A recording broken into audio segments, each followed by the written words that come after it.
النهارده في مواضيع شائكة ولا يعني هنكمل هنبات في بيوتنا ولا ايه اللي هيحصل؟ لا لا لا لا يا عم، ملناش هنبات في دعوه البيت احنا عادي. بالحاجات لا شائكه علشان الناس بس ساعات مش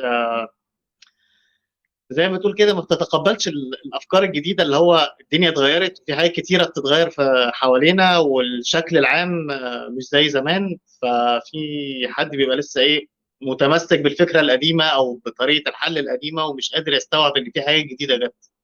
بس طب ما اشك. تدينا خلفية كده عشان احنا مش مجمع، انا اول واحد مش مجمع. تدينا خلفية كده ايه اللي بيحصل ايه اللي بيحصل دلوقتي حوالينا؟ طيب احنا بقى لنا فتره في تحديات كتيره بتظهر لنا على قناه السويس. يعني ايران جت قالت هتعمل حاجه اسمها ممر شمال جنوب، وجات روسيا قالت لك احنا كمان هنعمل حاجه اسمها ممر القطب الشمالي. وطبعا الصين طلعت لنا بطريق الحرير، واحنا جزء من طريق الحرير باي ذا واي. فاحنا في المشروع ده. بس ريسنتلي اللي حصل ان بقى في حاجه جديده اسمها الممر الاقتصادي اللي لسه اعلنوا عنه مؤخرا. امال الممر بتاع اخواتنا فين؟ او مش ممر، نقول قناة. كان في حاجة كده اسرائيل كانت اتكلمت عليها من ما هو فترة. يعني اسرائيل كانت عايزه تعمل قناه فعلا، بس هو دلوقتي استعاضوا عن الموضوع ده بالحاجه اسمها الممر الاقتصادي. مم. الممر الاقتصادي ده المفروض ان هو هيبقى ممر بيربط من الهند للامارات، السعوديه، اول ذا واي بقى. هيعدي على الاردن فاسرائيل، وبعد كده يطلع على اوروبا. فالمفروض ان الممر ده هيبقى حاجه بديله او حاجه يعني نقدر نقول انها هتقدم طريق جديد جنب قناه السويس.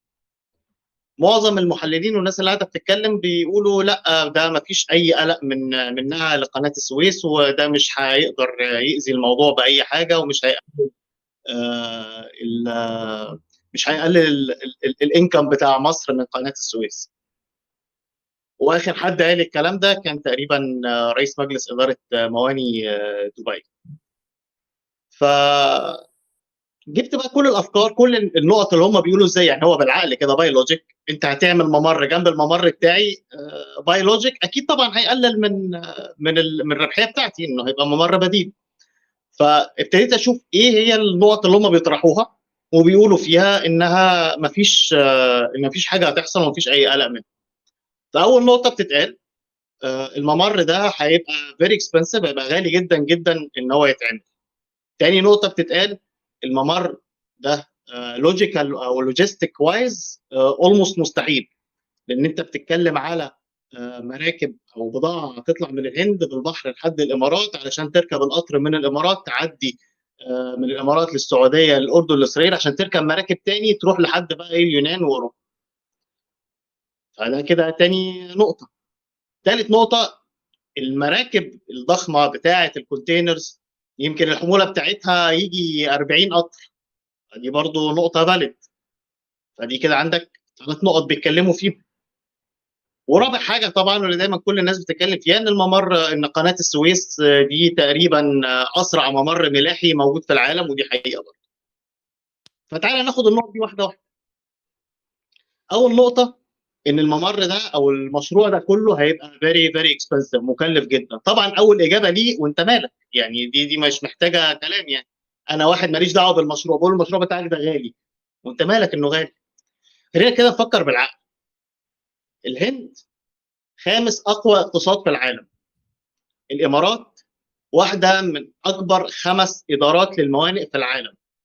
السعوديه قلب البترول في العالم، واليد العليا في الاوبك، وتعتبر تاسع اقوى دوله تاثيرا في العالم حسب يو اس نيوز الريبورت اللي عاملينه مؤخرا. واسرائيل مش محتاجين نتكلم عنهم عن دماغهم. فهل كده بالعقل الناس دي ما بتعرفش تحسب ار او اي؟ ما بيعرفوش يحسبوا الريتيرن اون انفستمنت على مشروع زي ده؟ يعني ممكن الريتيرن اون انفستمنت ده يبقى كمان 10 سنين، كمان 20 سنه، ان شاء الله يا رب كمان 50 سنه. ما دام هو هيصرف عليه وهو عارف هيحسب الار او اي بتاعه ازاي، فانت مالكش الحق انك تيجي تقول لا ده مشروع غالي. يا سلام، ما يبقى غالي، ما هو الريتيرن بتاعه اكيد هيعوض الكلام ده. فدي كده اول نقطه. تاني نقطه، اللي هي بقى اللي كل الناس فعلا بتفكر فيها وماسكاها وشايفه ان هو الموضوع ده مستحيل which طب makes sense برضه قبل ما ننط على النقطة التانية خالد، اسمح لي أسألك، أنت عارف مين اللي داخل مستثمر في القناة دي؟ مين المستثمرين الأساسيين أو مين اللي هو مش هيحط قناه فلوس؟ فعلا، دي طرق بريه، دي طرق الممر آسف. الامارات والسعوديه واسرائيل دول والهند طبعا، مم. ومعاهم بايدن، معاهم امريكا يعني زي راعي ليهم، يعني حتى مسمينه ممر بايدن، مم. بس هو كراعي ليهم. يعني هي الفكره كلها ان هم عايزين يعملوا الممر ده علشان يواجهوا بيه طريق الحرير بتاع الصين. اصلا مجرد فكره ان انت هتواجه ممر الحرير بتاع الصين ده في حد ذاته ثريت لمصر، لان مصر تعتبر البوابه بتاعت طريق الحرير الجديد. يعني احنا طريق الحرير هيعدي من قناه السويس، فبمجرد ان في حد هيواجه طريق الحرير اللي هو بتاع الصين بالعقل كده يبقى احنا كمان هنتاذي. بس سيبك من النقطه دي. النقطه الثانيه ان لوجيكال وايز احنا بنتكلم في حاجات هتيجي من الهند، مراكب هتيجي من الهند للامارات، البضاعه هتنزل من المراكب تركب القطوره، القطوره تروح تعدي من الامارات للسعوديه للاردن لاسرائيل، وبعد كده تركب المراكب تاني عشان تروح اوروبا. صح؟ بالعقل كده يعني ده صعب جدا لما تيجي تتكلم، لكن مركب هتعدي من قناه السويس اسهل بكتير. طب تعالى بس كده ايه نفنطها واحده واحده. الممر الاقتصادي الجديد ده عباره عن ممرين مش ممر واحد، الممر الشرقي والممر الغربي. انا لا يعنيني بتاتا الممر الشرقي. الممر الشرقي ده عباره عن الممر او الطرق البحريه من الهند للامارات. الطريق ده انا ما يهمنيش في حاجه. مبدئيا الهند اساسا ما بتصدرش حاجه، يعني ما عندهاش حاجه فظيعه تصدرها. هم عندهم شويه قمح وبطلوا بقى لهم السنه اللي فاتت ما صدروش قمح عشان كان عندهم جفاف، وعندهم شويه رز بسمتي بياكلوا ثلاث ارباعه تقريبا، وشويه بقى ايه اللحمه الهندي المجمده. الحاجات بتاعتهم دي حاجات بسيطه. هو اقتصاد الهندي مش قايم على الكلام ده، ولو عايزين نتكلم على الاقتصاد الهندي ده قصه ثانيه خالص، ده ممكن نعمله في يوم لوحده. بس انا ما يهمنيش كل الكلام ده، انا يهمني الطريق الغربي او بيسموه الغربي الشمالي اللي هو بدايه من الامارات. الامارات بتشتغل في حاجه طول عمرنا واحنا عيال صغيره. انا كنت عايش في الامارات زمان وانا طفل، يعني اتربيت في الامارات. دايما بتعلمنا واحنا هناك ان الامارات في الاول او دبي في بداياتها كانت بتشتغل على صناعه اسمها صناعه اعاده التصدير عن طريق المناطق التجاره الحره، المناطق الحره في جبل علي. ايه اعاده التصدير دي؟ يعني بيجيبوا البضاعه من كل حته في العالم، تدخل دبي، يتعمل فيها شويه تشغيل بسيط ويتحط عليها ميد ان يو اي وتطلع تاني. ده كان زمان. طبعا دلوقتي بسم الله ما شاء الله جبل علي ده بقى يعني حاجه يعني منطقه صناعيه ضخمه، يعني فيها مصانع كتير. الموضوع بقى اكبر من كده دلوقتي. فاحنا بنتكلم بدايه من دبي. من دبي البضاعه اللي موجوده هناك وتبر البضاعه ايه بتمشي في طريقين. طريق منهم بتطلع من ميناء دبي او للخليج العربي، ومن الخليج العربي لمضيق هرمز وتطلع لحد اسيا. ده كده كده مالناش دعوه بيه لان ده ما بيعديش على قناه السويس. تقريبا الناحيه الثانيه اللي بيجي عندنا في مصر هيطلع من دبي، هيعدي مضيق هرمز لبحر العرب اللي هو حوالين عمان علشان يدخل من باب المندب للبحر الاحمر all the way لحد قناه السويس. هيقف له 11 ساعه في قناه السويس لحد ما يتفتح له الباب ويعدي عشان يروح اوروبا. الطريق اللي بوصفه لك ده اللي موجود حاليا. الطريق ده يعتبر بالنسبه للممر الجديد زيه زي راس الرجاء الصالح، لان هو لو اتحرك من دبي عمل شورت كات على طول من دبي للسعوديه لحد اسرائيل لحد البحر الابيض، بالنسبه له الطريق كده اقصر بكتير من الطريق بتاع البحر. طب دي كده الامارات. طب بالنسبه للسعوديه، السعوديه قلنا من اكبر مصدرين البترول والمواد البتروكيميكال. بيصدروا برضو عن طريقين. الطريق اللي هو في الظهران اللي هو عن طريق ميناء الجوبيل، ده برضو على البحر اللي هو الخليج العربي ومنه لاسيا، برضو ده مالناش دعوه بيه. خلينا بقى في الناحيه الثانيه. الناحيه الثانيه بيصدر منين؟ بيطلع برضو من نفس المناطق، لان منطقه الظهران دي منطقه البترول بتاعتها والمصانع البتروكيميكالز كلها هناك. منطقه الظهران دي عباره عن منطقه اللي بيسموها الشرقيه، المنطقه الشرقيه للسعوديه. يعني كده كده علشان يوصل لمصر او يعدي لاوروبا لازم يعدي الجزيره العربيه كلها لحد المواني في البحر الاحمر، ومن البحر الاحمر من ينبع تقريبا بيبتدي يطلع على المراكب. يعني برضه هيمشي على الارض وبعد كده هيركب المركب عشان يروح قناه السويس. طب ما هو لو ركب نفس القطر الثاني بتاع صاحبه وهو جاي من الامارات وقام مكمل الطريق كده، هيبقى بالنسبه له اكثر بكتير. يبقى احنا كده بنتكلم في ان الطريق لوجيستكس وايز صعب. لا، اكشلي الطريق لوجيستكس وايز اسهل من طريق قناه السويس بالنسبه للبلدين دول، بالنسبه للامارات وللسعوديه، which makes perfect sense. يعني انا مش عارف هم ما عملوش كده من زمان ليه، يعني بصراحه لما تيجي تتكلم كده فيها بالعقل حقهم طبعا. طب بعد كده لما هيوصل لاسرائيل ايه اللي هيحصل؟ هيركبوا بقى المراكب، هتبتدي البضاعه دي تتحط على المراكب في الميناء هناك عشان تطلع على اوروبا. فيجي حد يقول لك ما هي المراكب بتاعه قناه اللي تطلع من قناه السويس مراكب ضخمه جدا، يعني بتشيل حموله اكبر من المراكب اللي هتبقى موجوده في في ميناء اسرائيل. اي ما هو ده احسن اصلا، لان انت هنا في الحاله دي انت ما بتعديش محيطات، انت هتعدي البحر الابيض. فانت مش محتاج المراكب الكبيره، المراكب الصغيره هتوفر في البترول وهتقدر توصل بسرعه للاماكن بتاعتها في المواني بتاعتها في اوروبا، وتقدر تدخل الميناء وتطلع اسهل بكتير من المراكب الكبيره. فهيجي حد يقول لك طيب النقطه الثالثه عندك ان المركب بتشيل يمكن قد 40 قطر. صح، عندك حق طبعا، بس انت كده بتتكلم على الحموله. طب بالنسبه للوقت، القطر اسرع من المركب 40%. يعني احنا كده ما عملناش حاجه، يبقى هي يعني اكيد طبعا القطر كده بيولوجيك اسرع بكتير من اي مركب في الدنيا. فالقطوره دي هتوصل بسرعه اسرع بكتير من المراكب اللي بتتحرك، ومش هتقف في قناه السويس الفتره اللي هي بتاعت الممر اللي جاي من فوق اللي تحت ومن تحت لفوق والكلام ده كله. ولما تيجي تبص على كل الحاجات اللي بتتقال او كل الدلائل اللي بتتحط ان الممر الاقتصادي لن يؤثر على قناه السويس، لا انا اسف، سيؤثر على قناه السويس. استحاله ما ياثرش. ده كفايه بس المثل المصري بتاعنا اللي طول عمرنا بنقوله، هو ابني على كتفي واروح ادور عليه. يعني انا كراجل سعودي او انا كراجل اماراتي بضاعتي موجوده في ارضي، اروح الففها كل اللفه دي واستخدم قناه السويس اللي هي مش بتاعتي؟ طب ما انا استخدم الطريق الجديد اللي انا عامله، هيبقى بالنسبه لي اوفر، يعني ان انا كده كده حاطط فيه استثمار. فانا كده بالنسبه لي ده هيدخل في حساب الار واي، فبالنسبه لي ده هيبقى اوفر. فانا هيبقى اوفر واسهل واسرع. فازاي بتقول لي ان هو مش هتاثر علينا كقناه السويس؟ لا طبعا هتاثر عليك كقناه السويس. النهارده قناه السويس بتدخل لنا تقريبا 9.6 مليار دولار سنويا، قول على اخر السنه هتقفل 10 مليار.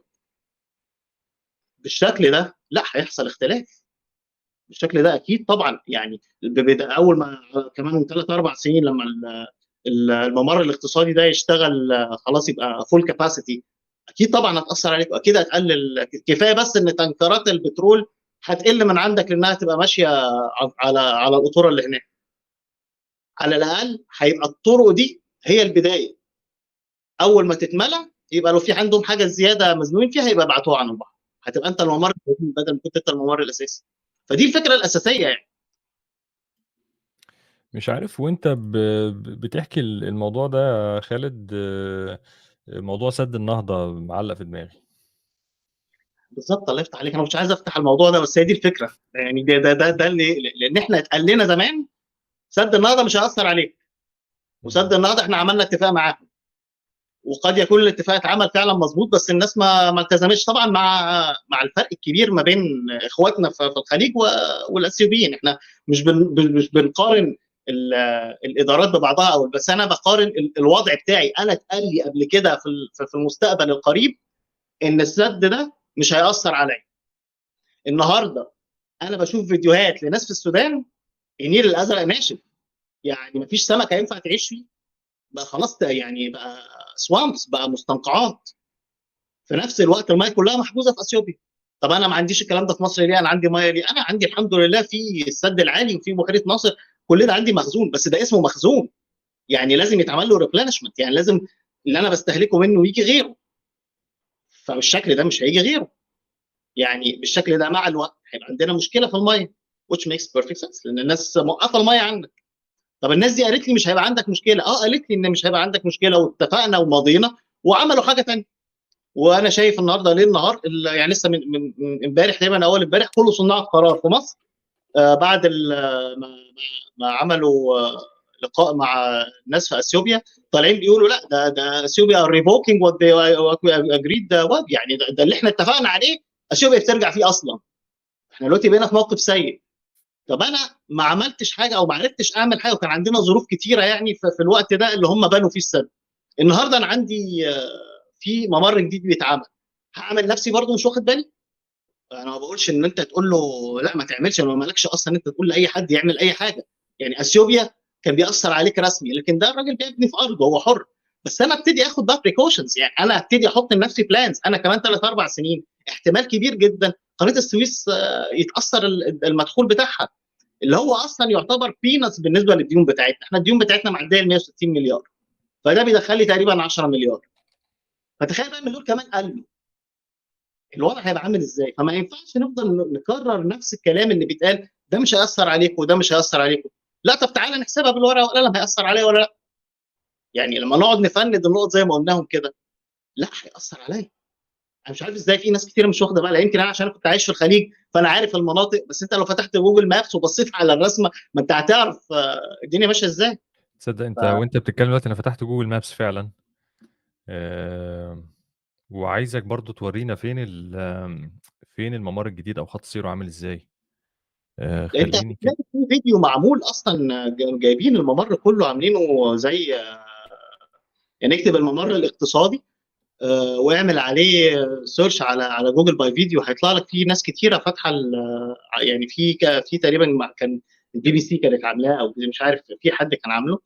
فالممر هيبتدي من يعني سيبك من، طبعا انا مش شايف قوي انت هنا بيعمل ايه ده. الممر بص بدايه من الخليج العربي، من المينا بتاع دبي لاسرائيل لحد المينا بتاعت ايلات اللي على البحر المتوسط.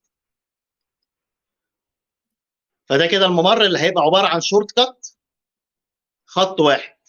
الممر البديل اللي هو بتاعنا احنا، اللي هو بيطلع من دبي يعدي على بحر العرب من مضيق هرمز ويعدي طول كل الطريق. خدنا واحده واحده كده يا خالد معلش.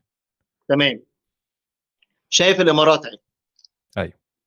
تمام. الطريق الحالي دلوقتي ان اي حد عايز، يعني الامارات عايزه تبعت حاجه لايطاليا، م. بتعمل ايه؟ المركب طبعا الامارات ما لهاش اي مخرج للميه غير عن طريق الخليج العربي. م. فهتطلع من دبي من من من ميناء جبل علي، م. هيمشي يمين كده مع لحد مضيق هرمز اللي هو اوكي. بينهم وبين ايران. مضيق م. هرمز دي ارض عمانيه اصلا، ما م. بين عمان وايران يعني. وهيقوم لافف حوالين عمان واليمن في الحته دي اسمها بحر العرب لحد م. ما يوصل لمضيق باب المندب. باب م. المندب هيدخل البحر الاحمر، هيفضل ماشي طول الطريق للبحر الاحمر لحد ما يوصل لقناه السويس، هيقف 11 ساعه وبعد كده يعدي. عدى خلاص هو كده وصل لايطاليا. تمام م. كده. ده الطريق م. اللي بيحصل دلوقتي، م. ده الطريق الحالي. ده م. بقى لو قارنته براس الرجاء الصالح هتلاقي ده يعتبر يعني ايه الصوره المصغره من راس الرجاء الصالح. راس الرجاء الصالح برضه نفس الكلام بس عن طريق افريقيا. طب م. الجديد بقى عندهم ايه؟ انه هيطلع من دبي، مش هيطلع على البحر، هيركب قطر. خط ارسم كده خط مستقيم مثلا يعني م. تجاوزا من دبي لحد ميناء ايلات في اسرائيل. م. هتلاقي الخط ده اقصر بكتير من الطريق اللي احنا قاعدين بنرسمه ده. م.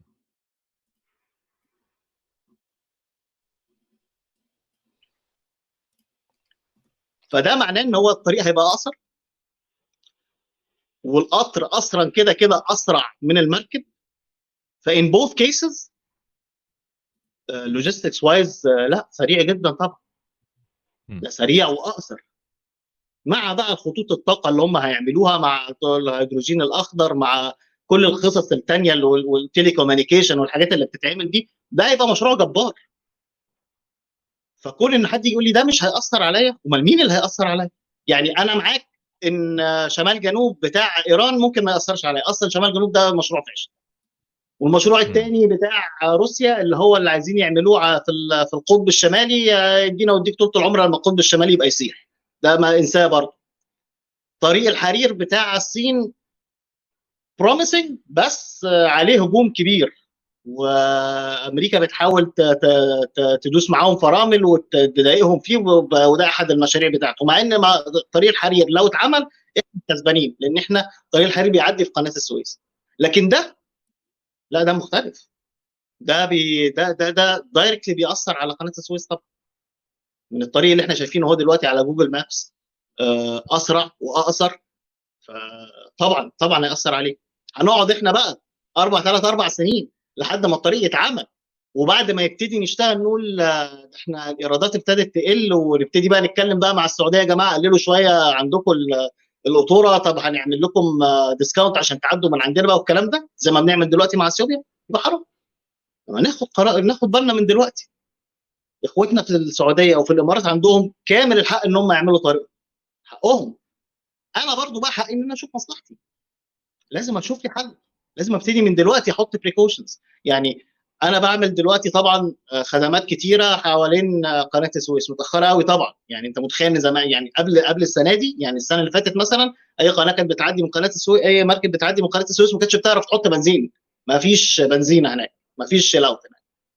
بس دلوقتي اهو ابتدى يبقى فيه، ماشي تمام. بس كل دي خدمات سبورتيف لنفس الفكره. بس لما يجي واحد بقى قبطان مجنون يشد الهاند بريك ويخمس في قناه السويس زي ما حصل قبل كده ومسددها لنا، هتفضل انت بقى واقف قاعد تتفرج عليه؟ احنا يعني العالم كله مسكناه من زوره لما حصلت المركب بتاعت ايفر جرين. سمعت عن الراجل اللي عمل كتاب بتاع اطفال وباعه ساعه مشكله قناه السويس. لا في حد هنا في النرويج. ايه؟ كوميكس كان يعني ولا كان ايه؟ بس عملها بشكل تعليمي جدا، وبشكل خفيف خالص للطلبه الصغيرين، وبقى مشهور جدا هنا في النرويج. على فكره هو نرويجي. ده اللي هو بتاع عشان الكراكه الصغيره دي وحاجه زي كده. ايوه بالظبط ايوه كده. ايوه. اصلا اللي حصل ده في حد ذاته يخلي الناس اللي عايزه تعمل الممر الاقتصادي يقول لك افرض يا عمي حصل لك اي مشكله تاني في اي وقت، ما يبقاش في بديل. حقه يبقى في بديل. احنا تصرفنا بسرعه جدا مع مركب ايفر جرين، وتصرفنا بذكاء وحنكه، وفعلا قدرنا نفتح القناه تاني في وقت قياسي بالنسبه للمشاكل اللي زي دي. بس بالنسبه للتجاره العالميه لا، احنا وقفنا الدنيا. فكنت قاعد بسمع لقاء مؤخرا لدكتور جودة عبد الخالق، اللي هو كان وزير التموين والتجاره الداخليه بعد 25 يناير. راجل طبعا استاذ اقتصاد، وبسم الله ما شاء الله عليه، كان عامل لقاء مع سيد جبيل الصحفي الاقتصادي السياسي، وقاعدين بيتكلموا. فالراجل كان بيتكلم في نقطه لطيفه جدا، هو ما كانش على قناه السويس بس كان بيتكلم في حاجه ثانيه. قال لك العالم كله مقسوم نصين، نص بيقترض ونص بيقرض، وسمى العمليه دي عمليه استعباد اقتصادي. احنا بنتكلم في وزير سابق، فبيقول له ازاي استعباد اقتصادي؟ قال له تعالى اقول لك. احنا مثلا احد الامثله اللي اضربها لك اللي هي الزراعه مثلا. احنا طول عمرنا عندنا القطن طويل التيل، وطول عمرنا عندنا قصب السكر مش عارف بتاعنا اللي هو القديم اللي هو كان بيبقى معسل. كل الحاجات دي مش موجوده انيمور.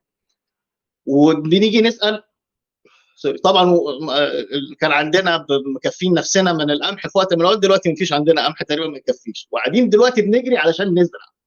طب هو احنا ليه بطلنا زراعه؟ ليه بطلنا نعمل الكلام ده؟ ليه وصلنا للحال اللي احنا فيه؟ وجهه النظر القاصره اصل دي ادارات، واداره الرئيس فلان عملت واداره الرئيس علان عملت. ماشي اوكي، هم عملوا بس انت عارف ليه عملوا ولا ما؟ هي دي بقى الفكره، هي دي اللقطه المهمه، اللي هو نظريه الاستعباد الاقتصادي. احنا طول عمرنا الفلاحين في مصر عارفين ان احنا بنزرع بنظام الدورات. النهارده انا زرعت قطن، الدوره اللي بعدها لازم ارزع برسيم او فول او اي حاجه تاني عشان تقدر تعمل ضرنات تاني في الارض وتملاها لي تاني من اول وجديد عشان اعرف ازرع تاني، لان القطن مرهق جدا. فاحنا عايشين على نظام الدورات. فييجوا الامريكان يقولوا لنا انتوا ليه بتعملوا النظام ده؟ احنا عندنا نظام افضل. ايه النظام الافضل؟ قال لك لا، احنا انت ممكن تفضل تزرع قطن على طول، محدش هيقول لك اي حاجه. يا عمي لا، ما هو الارض هتبوظ. لا ما سيبك، انتوا بتستخدموا البذور بتاعتكم. احنا عندنا بذور جيناتيكالي موديفايد، معدله جينيا، تقدر تفضل موجوده في الارض على طول. كل ما ترميها تعمل تاني من اول وجديد، ومفيش اي مشاكل، ومش لازم محتاج ان انت تعمل ايه الموضوع ده. فاحنا ممكن نعمل لك دعم مالي، اللي هو بيقول لك الدول المانحه، احنا هندي لك دعم منحه بتاعه دعم الزراعه في مصر، وتاخدوا من عندنا الحبوب دي وتزرعوها. او ما انا فرحان طبعا بالقرشين، لان انا عندي مشكله في ال في ال في الدولارات، في العمله الصعبه، وقام واخد منه التمويل. طبعا ما بيقولوش عليه قرض، بيقول عليه تمويل. هو كلها قروض، بس القروض اللي بتبقى تمويل تعرف ان ده وراه برنامج. القرض ده بيتحاسب عليه على طول زي القرض اللي هو القروض اللي احنا بناخدها من البنك الدولي. فيقول لك انا هعمل لك تمويل للبرنامج الزراعي المصري، جايب لك الحبوب، تاخد منه الحبوب وتزرعها. تمام، انت كده قضيت على الزراعه الاصليه بتاعتك، وبقيت مجبر ان انت تاخد الزراعه بتاعتهم. فهو كده غير لك النظام عندك. وبعدين تيجي يقول لك انت بتزرع قطن ليه اصلا؟ ما هو انا بزرع قطن علشان ابيعه، بزرع قمح علشان الناس عايزه تاكل. لكن القمح ده رخيص، ما تزرعش قمح. انا اقول لك تعمل ايه؟ انت تزرع تشيري توميتو. انا هاكل الناس تشيري توميتو؟ لا، انت مش هتاكل الناس تشيري توميتو. انت هتزرع تشيري توميتو وانا هديك الحبوب تبع البرنامج التمويلي الاكستندد يا سيدي، وتاخد انت الحبوب دي، تاخد التشيري توميتو تروح تبيعها لاوروبا. هيدوا لك فلوس، من الفلوس دي تقدر تشتري القمح اللي انت عايزه. ما القمح مرطرط في كل حته. وجهه نظر اقتصاديا سليمه جدا، بس لما تيجي تبص عليها من ناحيه وجهه نظر الامن الغذائي دي مشكله كبيره. وهو ده اللي احنا وقعنا فيه دلوقتي. ومش احنا بس على فكره، ده دول العالم كتير جدا هو نفس النظام ده. عشان كده هو مسميه الاستعباد الاقتصادي، اللي هو انت مزنوق ان انت تاخد مني عمله صعبه، وانا ما عنديش مشكله ان انا بطبع العمله الصعبه. العمله الصعبه دي بالنسبه لامريكا، لو تفتكروا اللقاء اللي اتكلمنا فيه عن بريتون وودز، الناس بتتكلم فهو بيطبع ورا والمطبعه بتاعته بره. عشان كده دكتور جوده قال لك الوضع اللي احنا فيه حاليا الايام اللي احنا عايشين فيها دي تشبه الى حد كبير جدا جدا الوضع ما بين الحربين الاولى والثانيه. بين الحربين الاولى والثانيه كان الناس ابتدت تتخلى عن، او الدول ابتدت تتخلى عن فكره العمله الذهبيه، وما كانش فيه نظام مالي ثابت. قال لك دلوقتي احنا في نفس الوضع، مفيش نظام مالي ثابت. فازاي؟ ما هو في دولار. قال له هو في دولار، ده كان امبارح. النهارده في تحدي للدولار. في دول كتيره، ومش بتكلم بس على بريكس، في دول كتيره ابتدت تتعامل بينها وبين بعض بالعملات الوطنيه.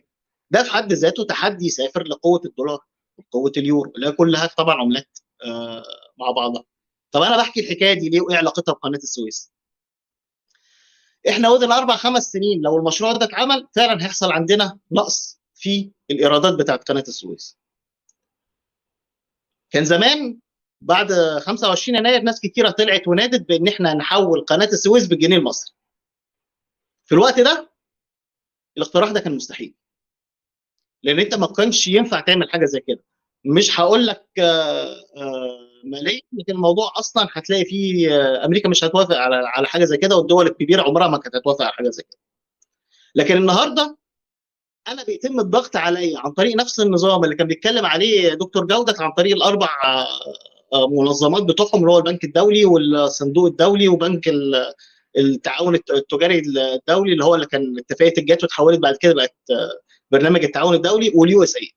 الاربعه دول كلهم في ذا اند اوف ذا داي كلهم بيتم التحكم فيهم بامريكا، لان هم المساهمين الاكبر في اليونايتد نيشن في البرامج دي. فانا بيتم الضغط عليا دلوقتي ان انا اعمل تعويم للجنيه، والكلام ده مش جديد.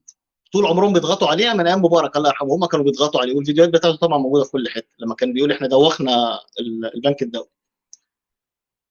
لكن دلوقتي انا ما عنديش ادوات كتير العب بيها، بيتم الضغط عليا بشكل سافر ان انا اعمل تعويم للجنيه.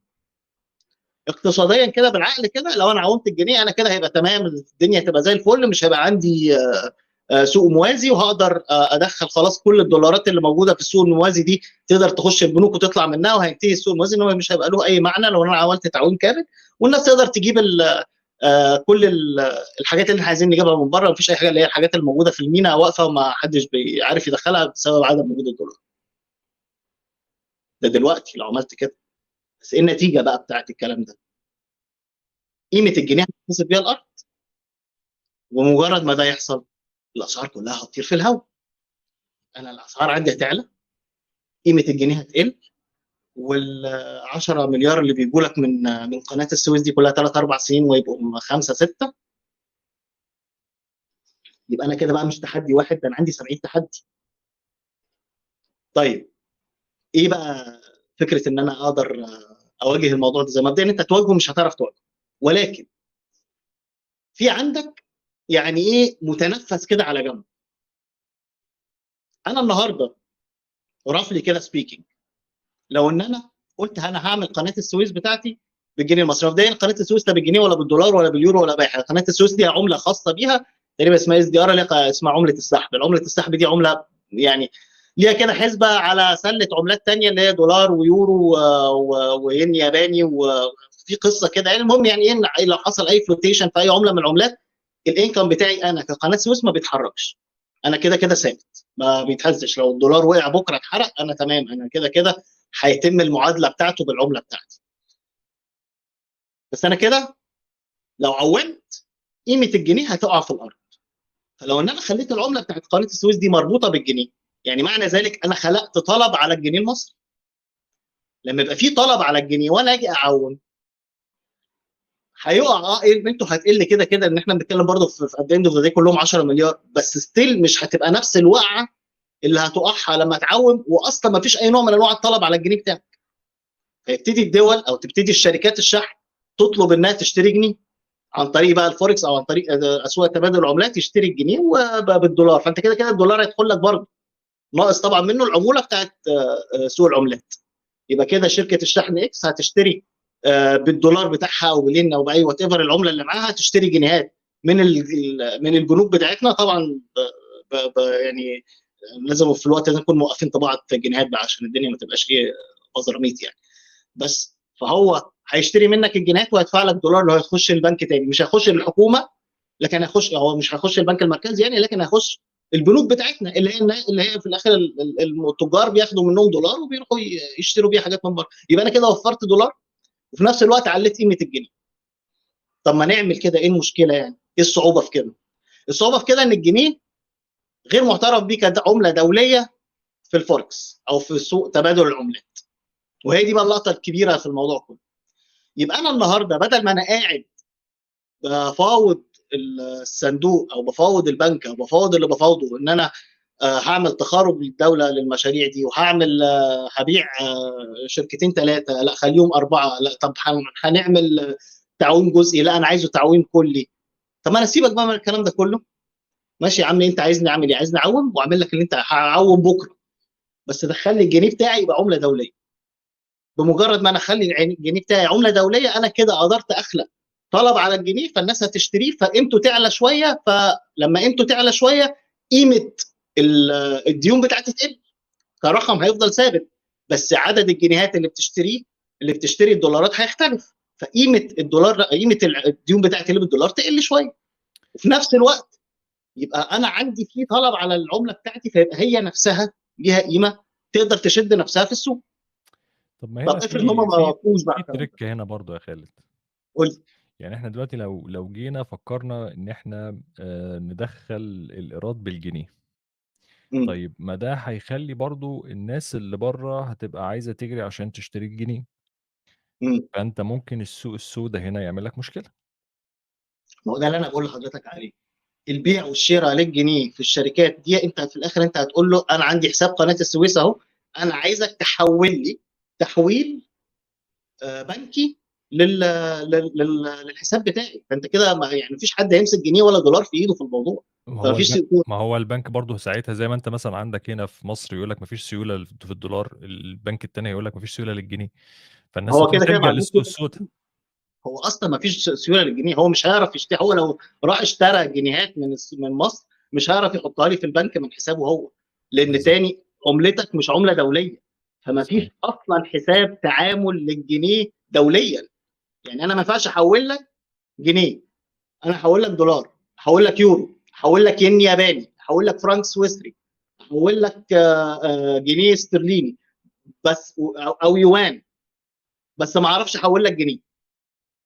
انا لو عايز دلوقتي احول لك جنيه مش هعرف احول لك جنيه.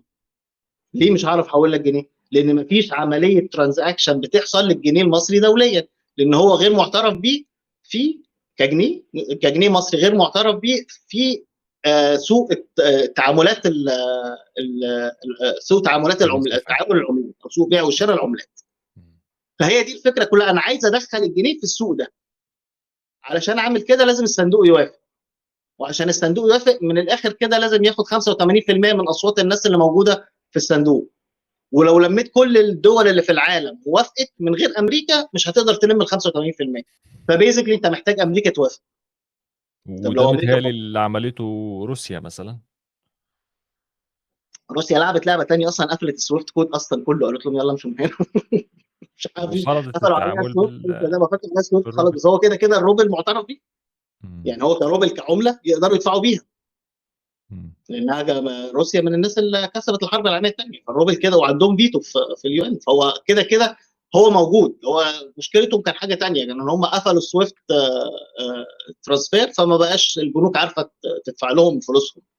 فاللي هو انا عايز ادي لك الروبل او الدولار او اي حاجه، بس بروح للبنك يقول لك لا والله الخط مقطوع مش عارف اتصل بيه. فده كانت مشكلتهم. انا اصلا ما فيش خط. انا عايزه يروح مديلي الخط عشان اعرف ابيع واشتري. بس هي المشكله هو تاني، هي هرجع اقول امريكا لك هتوافق ليه اصلا؟ بالظبط كده. امريكا ليه توافق؟ الكلام ده لو كان زمان مش هيوافق. مم. بس النهارده بقى الوضع مختلف. النهارده لو جم قالوا لي لا والله احنا مش هنعمل لك الكلام ده، اقول له طب متشكرين جدا، انا غلطان، مم. اقوم رايح على بنك البريكس. بنك البريكس كده كده انا المفروض اللي هو بنك التنميه، انا كده كده داخل معاهم بدايه من السنه الجايه، وهيبقى عندهم نظام برضو سوق عملات معقد جدا علشان يقدر، هيبقى تقريبا اقوى من الفوركس عشان هيقدروا يعملوا مجموعه التعاملات التجاريه بالعملات الوطنيه بين الدول. وفي نفس الوقت البنك ده عنده مشكله في الدولار، هو عنده عملات كتير بس ما عندوش سيوله دولاريه. مم. مم. فانا هاجي اقول له بص يا سيدي الناس، الجنيه بتاعي كده كده انت هتعتبره عندك في سوق العملات، فانا عايز مم. اعمل اي حد هيجي لي في قناه السويس يقدر يشتري عملات عن طريق السوق بتاعك. انا عايز اقول لك هيقف يضرب لك تحيه والف سلام، لان انت كده هتعمل له كميه ترانزاكشنز دولارز للبنك بتاعه ما كانش متخيل. وهم كمنظومه بريكس يهمهم جدا ان انت العمله بتاعتك تقوم تبقى واقفه على حيلها، عشان القيمه الاقتصاديه للمجموعه كلها تكبر. فلو امريكا ما رفضت طبعا. احنا كنا بنتكلم بس في اتفاقات سياسيه دي مش بتاعتي يعني، بس انا بقول لك النظريه العامه. فانت لو عندك الناحيه الشمال دي ناحيه امريكا دي ما نفعتش، انا عندي الناحيه اليمين الناحيه الثانيه دي ممكن تنفع معايا، بل بالعكس هيبقوا مستنيين.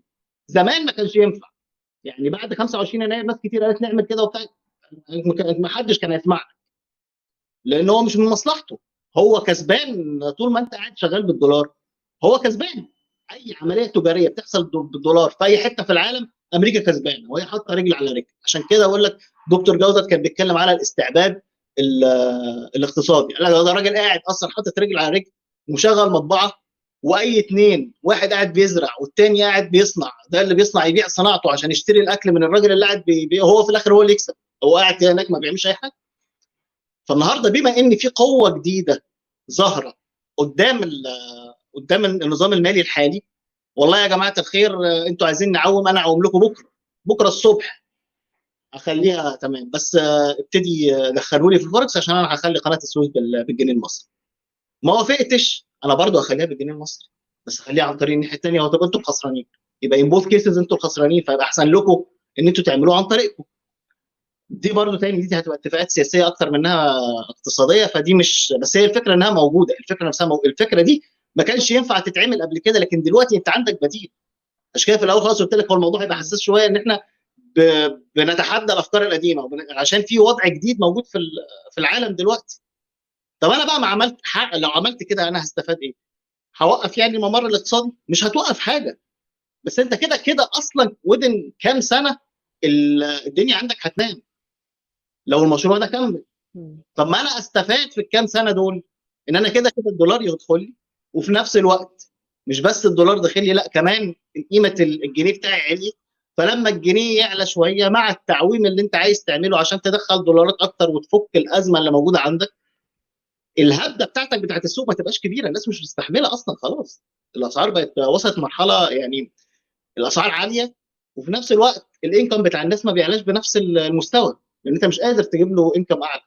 اللهم عايز تجيب مم. يعني، ما هو اصل الوضع الاقتصادي مفهوم يعني، هي مش محتاجه شرح كتير. في عندك مشكله في الاسعار، الاسعار بتعلى والانكم بتاع الناس ما بيزيدش، وعشان تزود الانكم بتاع الناس مفيش دخل داخل للدوله علشان يزود، فبالتبعيه هيطبع، علشان يطبع هيحصل تضخم، وهنفضل بقى في نفس اللفه الكتيره دي. يعني هي حلول كلها مفهومه. فانت محتاج بقى ان انت ايه، تعمل زقه كده، ايه يعني، زقه نشادر كده تتفوق علشان تعمل طب حاجه.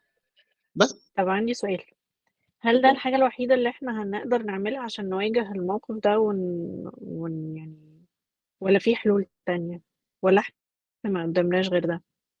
ناس بتزرع في ارضها، هقول له ما تزرعش؟ مهم. ما اقدرش اجي جنبه.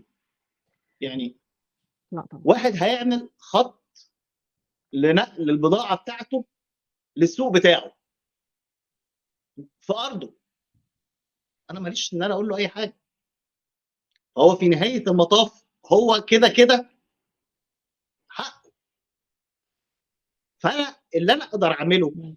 ان انا استفاد الكام سنه دول بان انا اظبط سعر عملتي، واستفاد من وجودي في بريكس ان انا اقدر اجيب ناس تدخل تقدر تعمل لي شويه استثمارات حلوه. في كام مصنع حلوين على فكره اتفتحوا مؤخرا هنا في مصر، او في فلوس اتحطت يعني. في مصنع كاوتش هيتعمل، مم. ودي كانت عندنا مشكله كبيره فيها اصلا من ايام خالص. كان عندنا مصنع اطارات نسر اللي كان في النقل والهندسه، وانتهى خلاص وما بقيناش بنصنع اطارات انيمور، وبقينا بنجيب الاطارات الكاوتش بتاعت الصيني والكوري والبتاع. فدلوقتي هيبقى عندك مصنع تاني بيتعمل في ميناء السخنه الصناعيه اللي تابعه دي قناه السويس، اللي تابعه للمنطقه الصناعيه بتاعت قناه السويس. وفي نفس الوقت في اهو مصنع ميديا الصيني بتاع الاجهزه الكهربائيه هيبتدي يتوسع ويعمل خط جديد لانتاج الغسالات الاطباق. ففي كم مشروع ابتدى فعلا، يعني ابتدت تسرسق اهي. فمع السرسقه دي بقى انت هتعوم، وانت كده كده هتعوم في الغالب يعني، والله اعلم. بس هو يعني انت هتتحط في الموقف ده. بس مم. ايفن حتى لو ما عومتش، انت في ايدك تول تقدر تستخدمها النهارده ما كانتش موجوده من كام سنه. لكن انا اقدر اقف قدام الممر الاقتصادي، والله واحد بيبني في ارضه انا هعمل له ايه؟ ما حدش له عندي حاجه. فيعني الثاني اثيوبيا كانوا بيبنوا استاد، يعني بيبني في ارضه برضه، خدي بالك يعني هو اثر عليا دايركت بس كان بيبني في ارضه. مم. هتقولي له ايه طيب؟ وانت لو بيبني في ارضك هتقولي له لا. بس النهارده هي البضاعه بتاعته والارض ارضه والسوق بتاعه. انا كل دوري اصلا في الموضوع ان انا جيت انا بوابه، فهو قال مم. لك انا مش هستخدم البوابه. ولازم برضو نبقى عارفين يعني دورنا ايه في المنظومه. انت بتشتغل كبوابه، بتفتح من هنا لهنا، بس بوابه يونيك ومش موجوده في اي حته، ولو ما استخدمهاش هيلف لفه كبيره قوي. فقال لك لا، انا هعمل لنفسي شورت كات من هنا. هي المشكله كلها كانت في اسرائيل، فاحنا خلاص علاقتنا مع اسرائيل بقت خلاص somehow ابتدت مم. تتظبط، فانا هعدي من هنا وخلاص. فالاوضاع كلها بتتغير. الاوضاع مع اسرائيل بتتغير، الاوضاع مع بريكس بتتغير، وضع الدولار في العالم بيتغير. لو انا بقى ما غيرتش تفكيري وفضلت واقف على نفس الافكار القديمه، كمان مم. 3 4 سنين هيبقى الوضع صعب جدا. بس مم. جاوبت لي على السؤال بتاع احنا لو اتحركنا متأخر شوية هنعمل ايه؟ نلبس في الحيط. هو احنا دايما بنتحرك متاخر. احنا كده متأخرين اصلا. طب تمام. دايما بنتحرك متاخر للاسف. بس احنا في الموضوع ده دلوقتي احنا ده وقته، لان احنا لسه يعني المفروض ان احنا هنبقى اوفيشالي في بريكس بدايه من يناير 2024. فانا ابتدي اجهز من دلوقتي، وكده كده مش هيحصل تقريبا تعويم لحد يناير 2024 لو هيحصل يعني. فبالتبعيه الوقت ده انا ابتدي اعمل بقى النيجوشيشنز بتاعتي، مم. هو ده وقته يعني. لكن لو اتاخرت بقى الله اعلم بقى، لما نتاخر نشوف، اكيد في حاجات كتير جديده هتحصل، ونشوف بقى السيركمستانسز الجديده يبقى وضعها عامل ازاي. مم. طيب، طب في حد عنده أي سؤال؟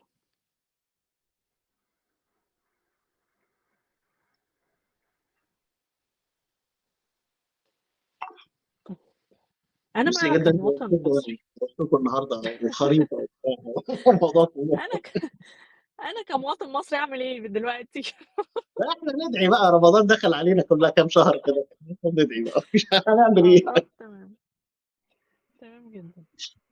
أنا عايز بس أقول شكرا جدا، و يعني أستنى منك اللي بعد كده بقى إيه، يعني أنت ناوي تعمل لنا إيه؟ هنستنى منك الأسبوع الجاي إيه مثلا؟ مخطط لحاجة ولا والله ما آه حاجه، بس هي شيرين بتجري ورايا على طول فما تقلقش.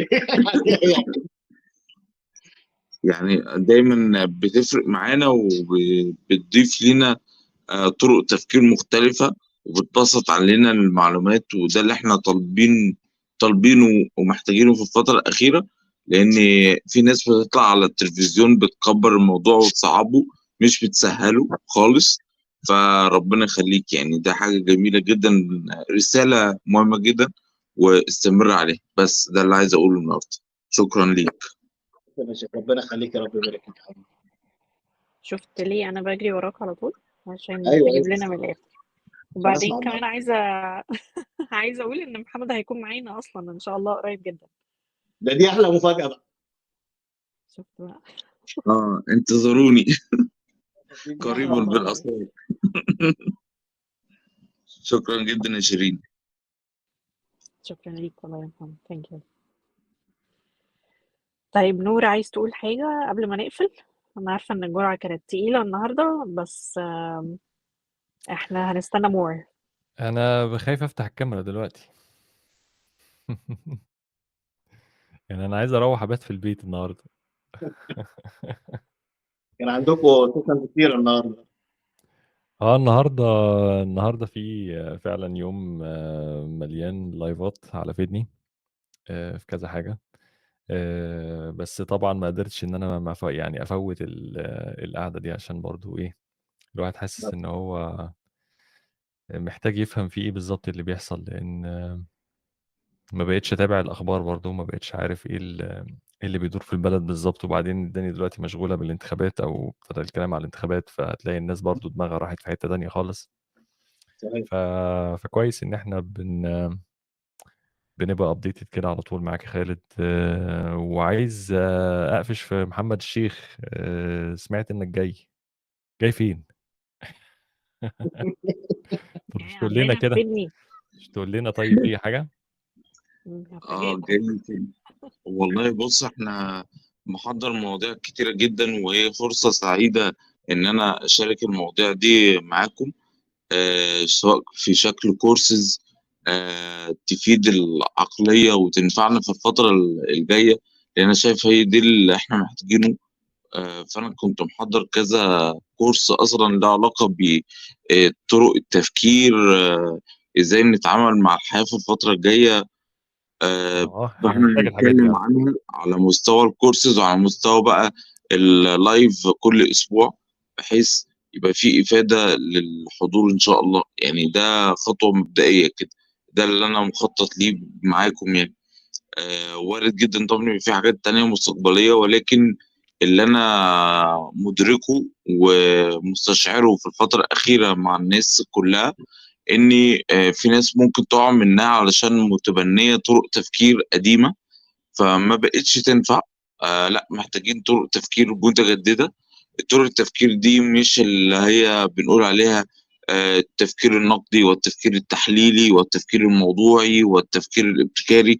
دي كلها مواضيع يعني خلاص اتعلمناها، بس لا، في لسه بقى طرق جديدة أو طرق تفكير أعمق من كده. ده اللي احنا إن شاء الله ممكن نبقى في تعاون بينا كنقطة بداية لحماية للحماية النفسية والعقلية يعني.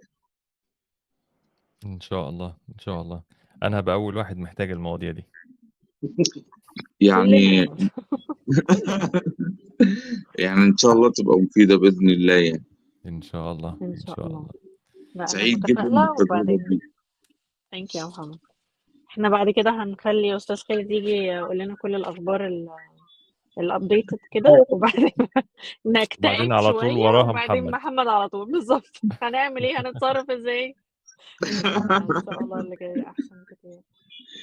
إن شاء إن الله. شاء الله بإذن الله. متشكرين ليك جدًا يا خالد ومحمد وكل الناس اللي حضرت معانا النهارده. لو في أي حد عنده أي حاجة عايز يسأل عليها أو إضافة للكلام اللي قاله خالد النهارده أكيد يتفضل. لو ما فيش يبقى هنستنى 5 ثواني مثلًا وننهي الdiscussion يا خالد. اكيد طبعا. شرفتوني جدا أنا النهارده، يعني يا ريت بس نخش صدعتكم عشان سؤال كتير. السلام عليكم. وعليكم السلام ورحمة الله وبركاته. أستاذ جمال إزي حضرتك؟ اهلا وسهلا. كل سنه وانتم طيبين. الاول المولد النبوي الشريف.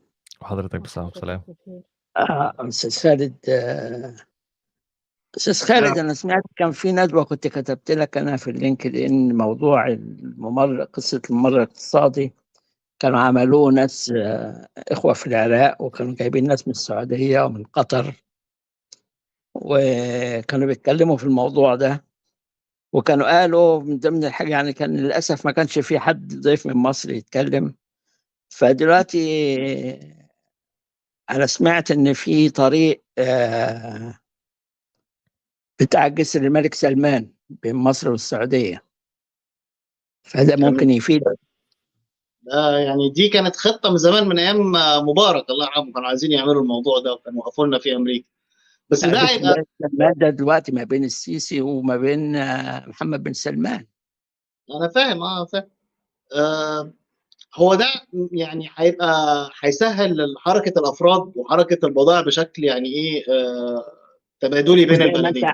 وزي ما انت عارف برضو ان في سكه حديد بتتعمل بين دول مجلس التعاون الخليجي كلهم السته مع بعض. صحيح. ما هو وده ده هيكمل برضه. فيعني ان شاء الله هيبقى في بارقه امل، يعني العمليه مش هتبقى مسدوده. يعني احنا عايزين نتفائل شويه. بالعكس، ده الدنيا تتسلك بزياده، احنا مش عايزينها تتسلك قوي كده. عندنا هي الحمد لله والشكر لله، يعني الدنيا اتسلكت جدا. يعني في دلوقتي خطوط قطوره بتتعمل بين كل دول التعاون الخليجي، وكان زمان خطوطهم في الربع الخالي بتاع الصحراء، بس دلوقتي ابتدوا يلاقوا لها حلول، اللي هو بتاعت اللي موجود ما بين السعوديه وعمان. فده كله هيتربط مع الطريق اللي هم عايزين يعملوه بتاع الممر الاقتصادي. اما الوصل ما بين مصر والسعوديه فده هيبقى في الغالب بديل للعبارات اللي بتنقل الناس بحريا ما بين مصر والسعوديه، بتنقل عربياتهم وبضاعتهم، وفي نفس الوقت هيبقى طريقه اسهل لنقل البضائع بين مصر والسعوديه. بس احنا كلنا بنتكلم على مصر والسعوديه او دول الخليج والسعوديه، مش بنتكلم على طريقه نقل البضائع بشكل عام لاوروبا وامريكا. فده حاجه وده حاجه ثانيه يعني. بس يا ريت يتعمل طبعا، ده هيريح الناس جدا جدا، الوصل ما بين مصر والسعوديه عن طريق الجسر ده. شكرا. الف شكر.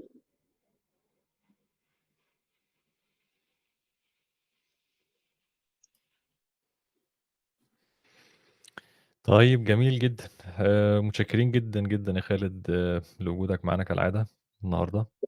ربنا يخليك. وهنستناك بقى في مواضيع برضه تانية كده تكون hot topics زي الموضوع بتاع ان النهارده. شاء الله. إن شاء الله. ان يالّا شاء الله. تصبحوا على خير.